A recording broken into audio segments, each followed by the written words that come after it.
Hello friends, എല്ലാവരും സുഖമായിരിക്കുന്നോ? നമ്മൾ ചുമ്മാ ബോറടിച്ചിരുന്ന ഒരു ദിവസം വെറുതെ ഒരു ഡ്രൈവിന് ഇറങ്ങിയതാട്ടോ. അതുമാത്രമല്ല, മക്കൾക്ക് വെക്കേഷനാണ്. ഇനി ജാനുവരി ലാസ്റ്റിലാണ് അവർക്ക് റീ ഓപ്പൺ ചെയ്യുള്ളൂ.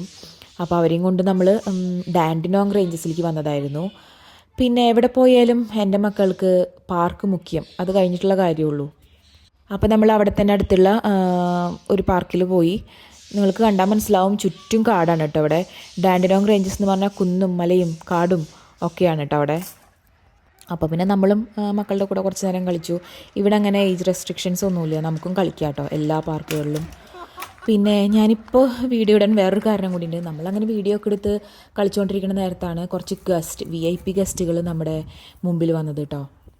നിങ്ങളുടെ മാത്രം വീഡിയോ എടുത്താൽ മതിയോ, ഞങ്ങളുടെയും കൂടി എടുക്കുന്നുള്ള ഭാവത്തിലാണ് അവരുടെ നിപ്പ് കേട്ടോ. അപ്പോൾ പിന്നെ ഞാനും എടുത്തു. കണ്ടില്ലേ, ഇവരാണ് ഞാൻ പറഞ്ഞ VIP ഗസ്റ്റ്.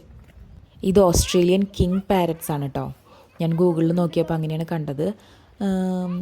ഒരുപാട് വെറൈറ്റീസ് ഉണ്ട് കേട്ടോ ഓസ്ട്രേലിയയിൽ തന്നെ. എനിക്ക് തോന്നുന്നു ഒരു 10-15 വെറൈറ്റീസ് ഉണ്ടെന്ന്, പാരറ്റ്സുകൾ മാത്രം. പക്ഷെ നമുക്ക് ഇവരെ അങ്ങനെ അടുത്ത് വീഡിയോ എടുക്കാനൊന്നും കിട്ടാറില്ല. സാധാരണ മരത്തിൻ്റെ മുകളിലൊക്കെയാണ് കാണാറ്. പക്ഷേ ഇത് കണ്ടില്ലേ, ഇവിടെ 2 പേര് മത്സരിച്ച് നിൽക്കുകയാണ് എൻ്റെ ക്യാമറയുടെ മുമ്പിൽ. ഒരാളും കൂടി ഉണ്ട് കേട്ടോ, ഒരു ഫാമിലി ആയിട്ടാണ് വന്നിരിക്കുന്നത്. പക്ഷേ ഒരാൾക്ക് ഭയങ്കര ക്യാമറ ഷൈ ആണെന്ന് തോന്നുന്നു. ഇവിടുത്തെ പക്ഷികൾക്കൊന്നും സാധാരണ പേടിയില്ല കേട്ടോ. ഇവിടുത്തെ ആൾക്കാരെ അങ്ങനെ അവരെ പേടിപ്പിക്കുക അല്ലെങ്കിൽ ആട്ടി ഓടിക്കുക അങ്ങനെയൊന്നും ചെയ്യില്ല. അത് കാരണം തോന്നുന്നു അവർ നമ്മുടെ കയ്യെത്തണ ദൂരത്ത് വരെ അവരവിടെ നിൽക്കും. നമ്മളിങ്ങനെ പിടിക്കാൻ ചെല്ലുമ്പോൾ മാത്രമാണ് അവർ ഓടിപ്പോവുള്ളൂ. ഇതിലൊന്ന് ആൺതത്തിയും പെൺതത്തിയാണെന്നാണ് എനിക്ക് തോന്നുന്നത്. ഈ ഭംഗിയുള്ളത് മിക്കവാറും ആൺതത്തി ആവാനാണ് ചാൻസ്. എനിക്കിതിനെക്കുറിച്ച് വലിയ വിവരമില്ല കേട്ടോ. ഇത്ര അടുത്ത് വരെ കാണുന്നതും വീഡിയോ എടുക്കുന്നതും ആദ്യമായിട്ടാണ് കേട്ടോ. അപ്പോൾ പിന്നെ നിങ്ങളെ കാണിച്ചില്ലെങ്കിൽ മോശമല്ലേ? അത് മാത്രമല്ല, എന്ത് ഭംഗിയെ കാണാൻ നോക്ക്.